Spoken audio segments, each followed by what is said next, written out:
शॉवलस्की old town के बाद शॉवलस्की ही antiquity blue. इस बॉटल से मैं भली भांति परिचित हूँ। जब मैं छोटा था तो ये बॉटल मेरे हर रिश्तेदार के घर पे होती थी। जितनी मैंने इस बॉटल में मनी प्लांट देखी है उतनी मैंने विस्की नहीं देखी है। सोचा भी नहीं होगा जब 2008 में मलयासाफी कंपनी यूपी ने क्लेसेंस इंटरनेशनल डिजाइनर्स को अपॉर्चुनिटी दी होगी कि देखिए एंटिक्विटी हमारी बहुत बढ़िया ब्रांड है, शॉवलस्की की लेगेसी को मेंटेन करते हुए कुछ बढ़िया सा बॉटल डिजाइन बनाइए, केस डिजाइन बनाइए। ये वही कंपनी है जिन्होंने सिग्नेचर्स विस्की का और रॉयल चैलेंज विस्की का भी डिजाइन किया है। Moreover they have also worked on Havana Club and Bombay Sapphire, Red Label and Black Label जैसे बड़ी बड़ी ब्रांड्स पे भी उन्होंने काम किया है। परंतु जितना डिजाइनर्स ने काम किया, कभी ये नहीं सोचा होगा कि इतना बढ़िया काम करने के बावजूद इंडिया जैसे देश में लोग इसको मनी प्लांट लगा रहे हैं। चलिए इस बॉटल के बारे में और बात करते हैं। अगर आप इस बॉटल का रंग देखें तो ये बहुत ही रॉयल रंग है, रॉयल ब्लू, बहुत ही बढ़िया। और जो आप गोल्ड रंग देख रहे हैं यहाँ पर एंटिक्विटी का सिंबल, वो क्यों इस रंग में है वो हम आगे जाके बताएंगे। परंतु जो इसका मेन चीज है, यहाँ पर आप देखेंगे तो दो हेरन बने हुए हैं। हेरन होते हैं बगले, हिंदी में बोलते हैं बगला। और यहाँ पर दो हेरन हैं, दोनों दो दिशाओं में देख रहे हैं। मेकर्स का कहना है कि they continue to hold their gaze in the future and in the past. Heron की एक बहुत ही बड़ी स्पेशलिटी है, बाहर देशों में, पॉपुलर कल्चर में इसको टैटू की तरह भी यूज किया जाता है। माना जाता है कि इसकी टांगे बहुत पतली होती हैं, परंतु फिर भी ये काफी अडेप्ट किया है और काफी इवॉल्व किया है। तो लोग जो अपने आप को कमजोर समझते हैं, इसको अपना टैटू बना के भी घूमते हैं अपने आप को प्रेरित करने के लिए। आगे भी बहुत सारी बातें हैं, क्या क्या लिखा हुआ है बॉटल पे, धीरे धीरे आगे बढ़ेंगे। ट्रिनिटी टेस्ट का पहला पड़ाव, प्राइस, दाम क्या है इस विस्की का। मैंने ये विस्की ली है बैंगलोर में। मैंने जब इस के बारे में रिसर्च की तो ये भी जाना है कि काफ़ी अलग रीजन्स में इसका प्राइस अलग है। परंतु जब मैंने ली तो मुझे पड़ी ये 1962 में, काफ़ी महंगी है। मेरी जानकारी में सिर्फ एक ही ऐसा इंसान है जो ये विस्की पीता है, वो थे एक ज़माने में मेरे मैनेजर। और वो तभी पीते थे जब किसी और की पार्टी हो, क्योंकि मेन्यू कार्ड में सबसे महंगी रहती थी। क्या आपका भी कोई ऐसा मित्र है जो ऐसे काम करता है? अगर है तो कमेंट सेक्शन पे जरूर लिखिएगा। काफ़ी महंगी है मेरे हिसाब से, परंतु जैसे हमने पहले भी बात की है, किसी भी विस्की का या किसी भी चीज़ का दाम तभी उसका आंकलन तभी हो सकता है जब उसका टेस्ट और आफ्टर इफेक्ट्स बढ़िया हो। देखते हैं, टेस्ट करने का समय आ गया है। दूसरा पड़ाव, बॉटल को खोला जाए और देखें कि इस बॉटल का शेप कैसा है। काफी सुंदर है ना मित्रों। मैं पक्के तौर से नहीं कह सकता हूं, बट जितना मैंने पढ़ा है और समझा है, मैंने क्लेसेंस इंटरनेशनल को लिखा भी कि भैया आपने जो ये शेप बनाया है क्यों बनाया है, जवाब नहीं आया अभी तक। परंतु अमृत डिस्टिलरी वालों ने जवाब दिया है, अगर आपने मेरा पहला वीडियो देखा हो। और मैंने काफी रिसर्च की, ये भाई साहब मैकिंटोश है कौन।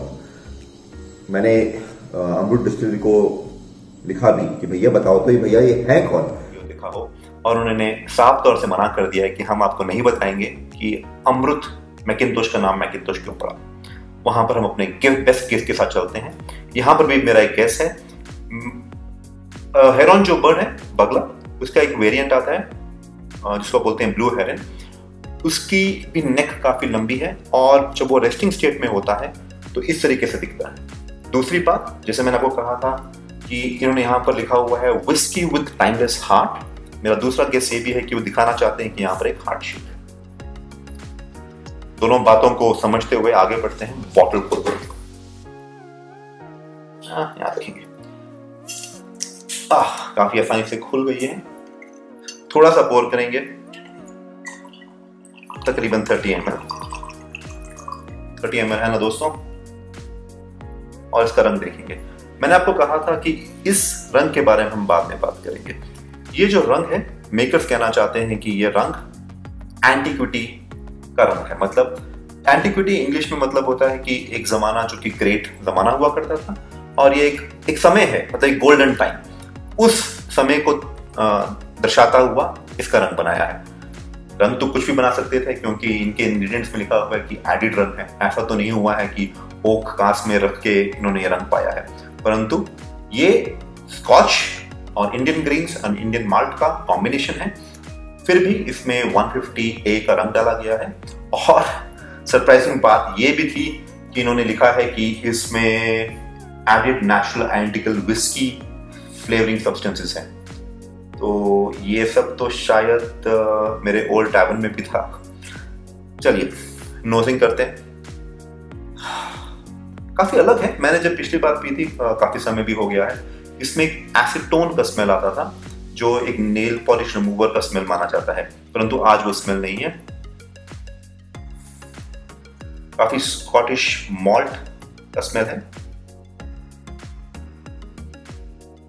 हेवीली ओक का स्मेल भी आ रहा है। मैं एक और बात बताना चाहूंगा, ये प्राइड लेते हैं इस टॉपिक पे कि इन्होंने लेगेसी मेंटेन की है। दो तरीके होते हैं किसी भी अल्कोहल को बनाने के लिए, एक हो गया हमारा पॉट स्टिल, दूसरा हो गया हमारा कॉलम स्टिल। मैंने जब रिसर्च की, रॉबर्ट स्टेन करके एक व्यक्ति थे, उन्होंने काफी रिसर्च करने के बाद कॉलम स्टिल निकाला ग्रेन को डिस्टिल करने के लिए। बट मैं काफी सरप्राइज हूं और कंफ्यूज भी। ये बॉटल में लिखते हैं कि ये हॉट स्टिल डिस्टिलेशन में, मैं नहीं समझ पाया हूं। अगर आप विकी पेज भी पढ़ेंगे तो रॉबर्ट स्टेन को माना जाता है not as a father but as a pioneer in working with column still. ये थोड़ा कंफ्यूजिंग लगा मेरे को, कोई बात नहीं, कुछ होगा कारण जो मुझे शायद समझ में नहीं आया हो। टेस्टिंग करते हैं थोड़ी सी स्ट्रेट अप।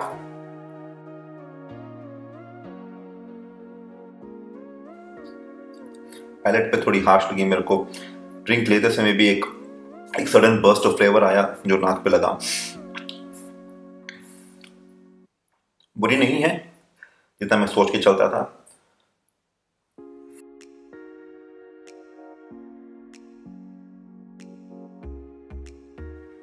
ठीक है, मानूंगा इसको।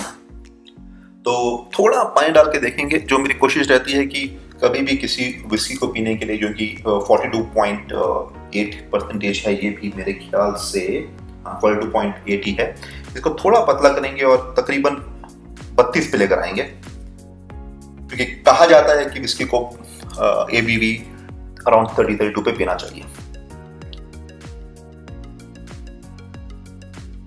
बहुत ज्यादा काफी पतली हो गई। यूजुअली जो मैं विस्की पीता हूँ, थोड़ा पानी डालने के बाद फ्लेवर्स का बर्स्ट होता है। जो मेरी मेमोरी की ये विस्की थी वो नहीं है। दो बातें और कि ये सिल्वर अवार्ड विनर है इन 16 in International Wine and Spirit Competition, and also the gold winner in 2016 as a best Indian whiskey. After effects की बात की जाए तो एक और बात बतानी बहुत जरूरी है। इनकी जो स्कॉच आती है वो स्कॉच आती है कैमरून ब्रिज डिस्टिलरी से, और Cameron bridge distillery actually Haig family की थी। उसका भी एक वीडियो बनेगा बहुत जल्दी कि हाइक विस्की कैसी होती है। और ये विस्की अभी यहाँ पर इंडिया में ब्लेंड कर रहे हैं क्रेग वेलेस करके, जो ओरिजिनली वेलेस ग्रुप से, शॉ वेलेस ग्रुप से ही है। तो आफ्टर इफेक्ट्स में जितना मैंने पहले भी पी है, और मेरी जो एक्सपेक्टेशन भी है कि अगर आप अपनी क्षमता से ज़्यादा पीने की कोशिश करेंगे तो आप जब सुबह उठेंगे तो आपको एक हल्का सा सरसर रहेगा, और फिर मत कहना कि मैंने बताया नहीं। कंक्लूजन, निष्कर्ष, इन पैदान में ये कैसी उतरी। प्रिंटेड टेस्ट हमेशा मुझे चेक करता हूँ, चढ़ ना गई हूँ। प्राइस को देखा जाए तो मेरे हिसाब से ये महंगी है, और ये रिफ्लेक्ट भी किया है जैसे हमारे कंज्यूमर ने इसको कंज्यूम किया है ओवर द इयर्स। तकरीबन 30 साल होने वाले हैं, बट अभी भी ये 1 मिलियन के सालाना नहीं बेच पा रही है। और मैंने जनरली किसी भी दुकान पे बहुत पूछता हूँ मैं सवाल लोगों से, मैंने कभी किसी दुकानदार से नहीं ये नहीं सुना है कि भाई हमारे यहाँ से एंटीक्विटी सबसे ज़्यादा बिकती है। प्राइस है तकरीबन 2000 रुपये बैंगलोर में, मेरी जेब के लिए काफ़ी महंगा है। और दूसरी बात रही हमारे टेस्ट की। अभी जैसे मैं सेकेंड और थर्ड सिप ले रहा था तो मेरे को हल्का हल्का एसीटोन का भी फ्लेवर आ रहा था, बट एसीटोन जो है वो एक हेड का पार्ट है, वो कैसे इसके अंदर घुसा मुझे नहीं पता। बट यहाँ पर भी मेकर्स को शायद थोड़ा ध्यान देना चाहिए था। टेस्ट मेकर्स कहते हैं काफी स्मूथ है, ये बॉटल डिजाइन उन्होंने काफी वेलवेटी स्मूथ बनाया है, परंतु इस जर्नी में सिर्फ एक ही चीज स्मूथ थी। जब मैंने दुकानदार को अपना क्रेडिट कार्ड दिया, उसने स्वाइप किया और मेरे अकाउंट से पैसे गए। और तीसरी बात हुई हमारे आफ्टर इफेक्ट्स की। मैं पहले बता चुका हूँ कि this is not my go to whisky. मैं कोशिश करूंगा कि इसको कम ही पीऊं और जब भी पीऊं किसी और की पीऊं। तो ऑल इन ऑल नाम बड़े और दर्शन छोटे वाला सीन है मेरे हिसाब से। इस विस्की पे शायद मैं कभी पैसे ना लगाऊं, और यही कारण हो सकता है कि मेरे पूर्वज जो पहले मेरे रिश्तेदार थे, उन्होंने हर घर में एक बोतल रखी थी कि बेटा इस पे पैसे ना लगाओ, पौधा लगाओ। तो आज की शाम रामू काका जरा पौधा ले आना, मैं गमला तैयार कर रहा हूं। फिर मिलते हैं।